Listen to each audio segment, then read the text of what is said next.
سلامونه نیکلو دوستانو د لوی اختر را رسیدو په مناسبت تاسو درون محترم فامیلونو ته د اختر مبارکي وایم. الله دې وکړي چې تاسو عبادتونه، قربانیانې، زکات، روژه، مونځ د الله په دربار کې قبول او منظور وګرځيږي او الله دې وکړي چې ټول اسلامي نړۍ کې د ټولو مسلمانانو دغه اختر خوشحالي سبب وګرځيږي او په افغانستان کې صلح او ثبات راشي او خدای دې وکړي چې موږ پوهیږو افغانستان کې هم وضعیت ښه نه دی، خو بیا هم باید الله ته صبر وکړو، الله نه خیر وغواړو. هر څه کې چې خیري الله پاک راوړي، امتحانونه هم راوړي، باید موږ هغې امتحان ته صبر وکړو او هر توره شپه پسې ښایسته سهار هم راپیلېږي.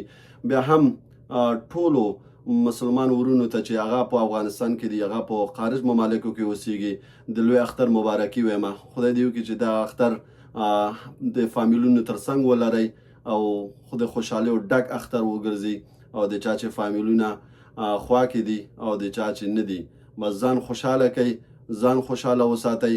هیڅوک تاسو نشي کولی چې خوشحال کړي. بس یوازینۍ خبره دا ده چې خپله ځان کوشش وکړه چې خپله خوشحال کړه.